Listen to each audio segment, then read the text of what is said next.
बिस्मिल्लाहिर्रहमानिर्रहीम। मुअज़्ज़ज़ सामईन व नाज़रीन, दरस कुरान का सिलसिला पैगाम कुरान के उन्वान से जारी था। चंद दिन किसी मजबूरी की वजह से ताअत्तुल का शिकार हुआ। इससे कबल दुरूस के अंदर हम ये बात बयान कर चुके हैं कुरान पाक के 8 मज़ामीन के मुताल्लिक़।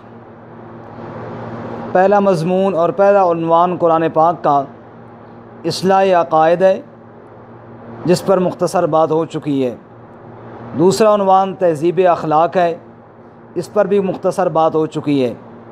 तीसरा उन्वान कुरान पाक का अहकामात हैं, तशरीई अहकाम कह लें या अहकामात कहें। चूँकि जब हमने ईमान कबूल किया तो अल्लाह ताला के साथ ये वादा किया, क़बिल तो जमीआ अहकामी, अल्लाह मैं आपके सारे अहकामात को दिलो जान से कबूल करता हूँ। अहकामात इलाहिया कुछ इबादात के मुतल्लिक़, कुछ मुआमलात के मुतल्लिक़, कुछ अखलाकियात के मुतल्लिक़। या अल्लाह तेरे जो भी अहकामात होंगे मैं उनको दिलो जान से कबूल करूँगा। अहकामात इलाहिया में सबसे पहला हुक्म अल्लाह ताला का इबादात के बारे में ये है, वमा उमिरू इल्ला लियअबुदुल्लाह मुखलिसीन लहुद्दीन, कि अल्लाह फरमाते हैं कि पहला हुक्म इबादात के बारे में ये है कि जो भी इबादत करो या जो भी काम करो, इबादत से मुताल्लिक़ जो भी काम करो वो खालिस अल्लाह की रज़ा के लिए होना चाहिए।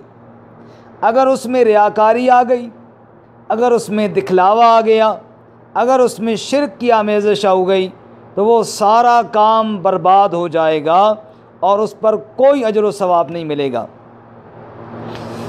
अल्लाह ताला एक जगह फरमाते हैं कि जिन लोगों ने शिर्क किया और इबादात अगरचे उन्होंने बहुत ज़्यादा की, फ़ला नुक़ीमु लहुम यौमल क़ियामत वज़ना, क़यामत वाले दिन हम उनके लिए मीज़ान मुकर्रर ही नहीं करेंगे, उनके अमाल को तोला ही नहीं जाएगा।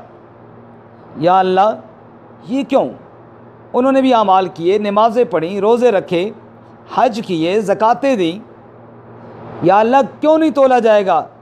अल्लाह फरमाते हबितत आमालुहुम, इसलिए नहीं तोला जाएगा कि उनके अमाल कुफ्र व शिरक की वजह से ज़ाया हो चुके। तो रियाकारी भी एक छोटा शिरक है, शिरक असग़र है। तो रियाकारी और शिरक की वजह से अमाल ज़ाया हो जाते हैं। तो इबादात के सिलसिले में कुरान पाक में अल्लाह का पहला हुक्म यह है कि शिरक से और रियाकारी से बचाकर खालिस इबादत करनी है। इसकी मिसाल कुरान में यूँ दी गई, व इन्ना लकुम फ़िल अनआमि लइब्रा नुस्कीकुम मिम्मा फ़ी बुतूनी मिन बैनि फ़रसिन व दमिन लबनन खालिसन साइग़न लिश्शारिबीन। जानवर को देखो, गाय बकरी को देखो, गोबर भी है, खून भी है, गोबर और खून के दरमियान से तुम्हारा अल्लाह खालिस दूध तुम्हारे लिए निकालता है। उलमा फरमाते हैं, मुफस्सिरीन कहते हैं कि 2 पलीतियों का ज़िक्र अल्लाह ने किया, एक गोबर का जो बदबूदार भी है और पलीत भी है, और नंबर 2 खून का जो पलीत तो है लेकिन बदबूदार नहीं। अल्लाह फरमाते हैं साइग़न लिश्शारिबीन, खालिस दूध। इन 2 पलीतियों के दरमियान से तेरा अल्लाह तेरे लिए निकालता है।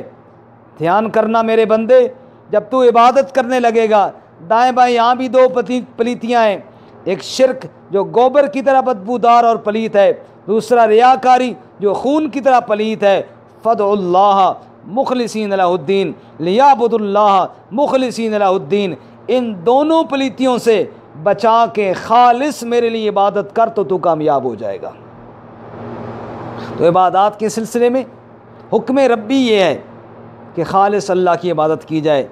यही वजह है कि दिन क़यामत के रियाकारी करने वाला आलिम, रियाकारी करने वाला सखी, रियाकार मुजाहिद, इनको पहले दोज़ख में डाला जाएगा।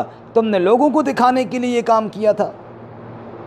और कुरान पाक में अल्लाह ताला इरशाद यूँ फरमाते हैं, फ़वैलुल लिल मुसल्लीन अल्लज़ीना हुम अन सलातिहिम साहून अल्लज़ीना हुम युराऊन व यमनऊन अल माऊन। उन नमाजियों के लिए हिलाकत है जो नमाजियों से गाफिल हैं, जो रियाकारी करते हैं। इसलिए शेख सादी शिराजी फरमाते हैं, कलीदे दर दोज़ख़ आ नमाज के दर नज़र मर्दम गुजारी दराज। वो नमाज जन्नत में नहीं जहन्नम में लेकर जाएगी, जो लोगों को दिखाने के लिए लंबी लंबी करके पड़ी। और रसूलुल्लाह सल्लल्लाहु अलैहि वसल्लम ने फरमाया, इन्नमल आमालु बिन्नियात, आमाल का दारो मदार नीयतों पर है। और अल्लाह ताला ने भी फरमाया, लन यनालल्लाहु लुहूमुहा वला दिमाउहा वलाकिन यनालु तक़वा मिनकुम। रब तक न कुर्बानी का गोश्त न खून पहुँचता है, बल्कि दिल का तक़वा और इखलास पहुँचता है। इसी तरह आप फ़ुक़हा की इबारात पढ़ें, फरमाते कुर्बानी के बैल में 7 आदमी शरीक थे, उन 7 में से एक बंदे की भी नीयत ख़राब हो गई, सबकी कुर्बानी ज़ाया हो जाएगी। क्यों? इसलिए कि नीयत का, अमाल का दारो मदार नीयत पर होता है। और एक आलिम ने इसकी बड़ी खूबसूरत मिसाल दी है समझाने के लिए कि भाई एक की गड़बड़ की वजह से एक के में शिरक आ गया, एक में नीयत, अब बज़ाहिर नीयत तो अल्लाह जानते हैं, लेकिन ज़ाहिरी तौर पे अगर पता हो कि एक का माल हराम इसमें है, एक शिरक करने वाला अकीदा हराम का है उसमें, तो क्या है, सबकी कुर्बानी बर्बाद हो जाएगी। क्या इसकी मिसाल यूँ समझिए, जैसे पानी का एक मटका है या पानी का कोई बर्तन है जिसमें से 7 बंदों ने पीना है, एक आदमी ने उसमें गंदगी मिला दी है, तो बताओ बाकियों के लिए भी हराम होगा या नहीं? उनके लिए भी गंदा हो जाएगा। तो ये है इबादात में खालिस अल्लाह की रज़ा अगर न हुई तो अमल बर्बाद है। अल्लाह ताला अमल की तौफ़ीक़ अता फ़रमाए। व आख़िरु दावाना।